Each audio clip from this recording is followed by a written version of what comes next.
A WRTV exclusive. For the first time, we're hearing directly from an Afghan evacuee who has resettled in Muncie. This, as a group of volunteers are working together to bring more Afghan families to the Delaware County city. WRTV reporter Nikki Dementri sits down with one Afghan evacuee tonight and shares his journey to Muncie after leaving Camp Atterbury. About a dozen or so Afghan evacuees have settled here in the city of Muncie over the last month. Now, in the next couple of weeks, the city is expecting 2 more families. A member from the community came and got our bags and everything in their car, and they brought us to Muncie. This is Sadiq. He, along with his wife and 7 children, ages 6 to 17, are Afghan evacuees. They're also brand new to Muncie. Sadiq is only using his first name and not showing his face over safety concerns for his family. And everybody was waiting for us to come, and they warmly welcome us. You know, my wife and my children, they were like, in a way, thinking how lovely this community is. Extreme gratitude is how Sadiq says he and his family feel after a several-month journey to get to their new home. The family of 9 fled Afghanistan in August as the U.S. left the country, spending time with thousands of other Afghan evacuees at an American military base in Europe before coming to Camp Atterbury. We were very happy. We were in a safe place, and we thought, like, we are no more in dangers here. The family spent almost 2 months at Camp Atterbury in southern Johnson County. Sadiq vividly remembers a moment with one of his children there. It came after his youngest child found a welcome note with words of encouragement. The father of 7 says his child told him, "This is a very interesting message, and it's specifically written to me. You know, I am confident when I go out of the camp, I will be in the same school, in the same class with this guy. So I want to save a chocolate and I want to give it to him because he has written a very nice message to me." So that was an amazing for everybody, and everybody loved it. 2 weeks ago, the family moved to Muncie with the help of the Muncie Afghan Refugee Resettlement Committee, better known as MARC. Already, the family has found a place to live. The children are enrolled in school, and Sadiq is working towards getting a job. Sometimes I am remembering these stories, so it makes me tear in my eyes, honestly, saying like everybody is quite supportive and try to help us. Do you feel safe here, Sadiq? I do. I feel completely safe here, and I feel like I'm in my own home. Muncie feels like home. Sadiq says it's as simple as that. The community gives us a lot, and so far we didn't have anything in return. So my children and we are waiting for the opportunity where we can support the community when they need it, where we can be a good part of this community, where we can help the people in need in this community. Working for you, Nikki Dementri, WRTV. Brad Jackson is a retired teacher. Cowboy boots. We love cowboy boots. He spends much of his time now giving back. When a load comes in from somebody, sometimes we go through and find something that we're looking for that day to fill that order. Jackson is part of Changing Footprints. The volunteer-based Central Indiana nonprofit collects, refurbishes, and redistributes footwear from sneakers to dress shoes to organizations in need. When I heard Afghanistan, that the people were going to come here, refugees were going to come here, immediately I thought, maybe there's a place for us in this. So far, Changing Footprints donated 2,000 shoes to Afghan evacuees at Camp Atterbury through Team Rubicon. Now, the mission is to provide another 1,000 pairs of winter-ready footwear to the remaining 5,000 evacuees on base. For this special project, we know they're going to people who need them, and they need them now. And so that does make it really exciting. There are about 4,000 shoes in these garbage bags. Now, the hope is that some of these shoes, maybe 400, 600 of them, go to men, women, and children at Camp Atterbury. It really is full circle. 16 years ago, the nonprofit was started by Bob Broughton and a colleague after they saw a news story on Afghan children without shoes. And here we are 16 years later, and it could be some of those same people who are now going to be immigrants to America, and we have our opportunity to help them here in person. It's a great opportunity. This project is one of the largest it'll tackle this year, and the nonprofit is asking the community helps by donating new or used shoes or their time through volunteering. But what we most need for the next couple weeks are weather outside shoes. So that would be dress shoes without heels, casual shoes, tennis shoes, and potentially snow boots. This year alone, Changing Footprints is providing 75,000 total pairs of shoes statewide. And by next August, the organization is on track to donate 500,000 shoes since it started. Yeah, we do feel like we're helping change lives. There are so many organizations out there that are doing what we do in their own area, but we're proud to make a difference. Working for you, Nikki Dementri, WRTV. Tonight, a college town is making plans to welcome more refugees and help them put down permanent roots, possibly in Delaware County. A woman who is leading those efforts is familiar with what they are going through. WRTV's Nikki Dementri shares that woman's mission and how Muncie is now working to put Hoosier hospitality into action.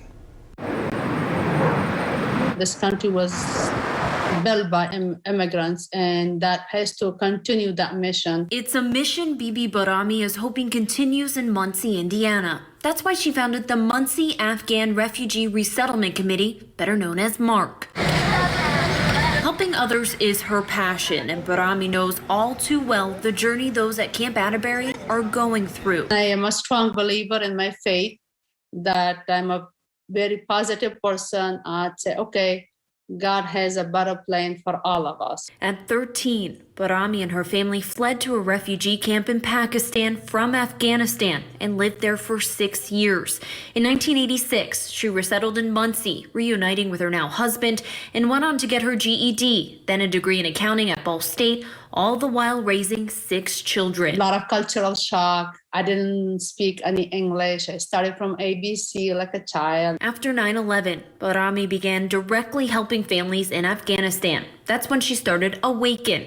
In the years since, the nonprofit has helped more than 100,000 people with a focus on healthcare, education, and vocational training. We have been working tirelessly for the last 20 years. Barami's focus now is with MARC. The committee is still in its infancy. It only started about 5 weeks ago, but already it sent a truckload of donations to Camp Atterbury. I'm very grateful for my community and other people around Indiana to help with the resettlement of these refugees. Muncie's mayor is hopeful that MARC can make an economic impact on the city. We are open and that we are trying to move forward, and we will continue to look at new ideas and new opportunities. What my goal for Muncie is always to bring us together as a unified community, that we're working together. We can be a sample to other cities. Working for you, Nikki Dementri, WRTV. When the opportunity came to help those at Camp Atterbury with medical needs, a team from Franciscan Health jumped at the opportunity. Our Nikki Dementri speaks with one of the nurses tonight who is helping evacuees at Camp Atterbury settle in. Helping where needed. I felt like it was just the right thing to do. A team of 6 healthcare workers from Franciscan Health spent a day providing medical care and vaccination needs to the more than 6,000 Afghan evacuees at Camp Atterbury. We were just able to actually see a couple of people in our clinic. They were able to bring their family, but in vaccination, hundreds. I mean, we saw that kind of was a revolving door. Angela Bertina says she got a call to assist last week. And in this climate, finding a team of 6 nurses proved difficult with the surge in COVID cases. When I got the call, they said, can you find 6 people? Finding 6 nurses in today's day and age in healthcare in a hospital is pretty difficult to do. We're all stretched pretty thin, but I was able to easily find, 6 people and kind of said, clear our schedules for the next couple days. We don't know when we're going to be needed or what we're going to be doing, but let's make it happen. As of Tuesday, officials at Camp Atterbury say more than 11,600 vaccinations were given to evacuees, including measles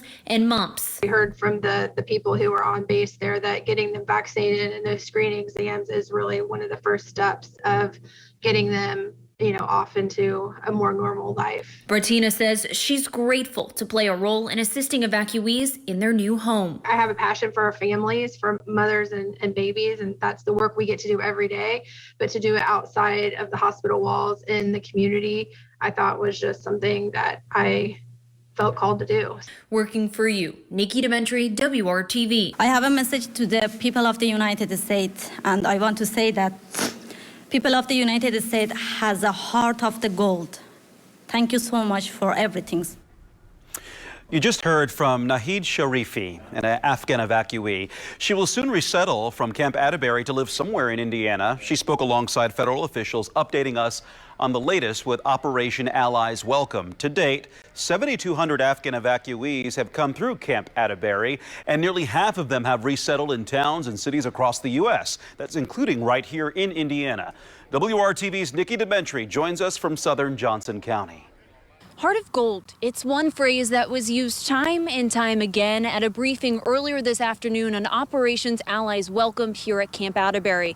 Now, all of those officials and Afghan evacuees who spoke alike tell us that that heart of gold is made possible not only by the people on the base, but also the community outside of the gates. Some 7,200 Afghan evacuees lived on base at Camp Atterbury at one time. Now, after thousands resettled, 4,100 remain on base tonight. Out of the 8 safe haven sites across the United States, officials say 75% of all community donations came right here through Camp Atterbury. Now, U.S. Ambassador Christine Elder shares the state of Indiana doubled its commitment of how many evacuees it could help. She adds Indiana is often referred to as the gold standard when it comes to this mission. Now, Governor Eric Holcomb says he hopes the state is an example nationwide on what a community can do to help those in a time of need. From chaos to calm, that 7,200 of our now neighbors, that journey in and of itself, that peace is priceless. Holcomb spoke to the fact he's seen those small world connections throughout this operation. One I actually saw happen literally right in front of me before this press conference started this afternoon between two men that first met in Afghanistan 4 years ago. It was amazing. I came here, I saw him like, oh, I kind of knew you. I told him like, have you been to Afghanistan? He said yes. Then I opened my mask and then, we knew each other there. It was like, it was amazing. Very small world, incredible, incredible to have something like this happen. As we move into Thanksgiving, it really is a small world. I mean, this is the proof is right here. I mean, literally across the world years ago, and we run into each other in Edinburgh, Indiana. Today was the first time those two saw each other since working together in Afghanistan. A reunion they both say took them by surprise. Now they tell me they'll keep in touch for years to come.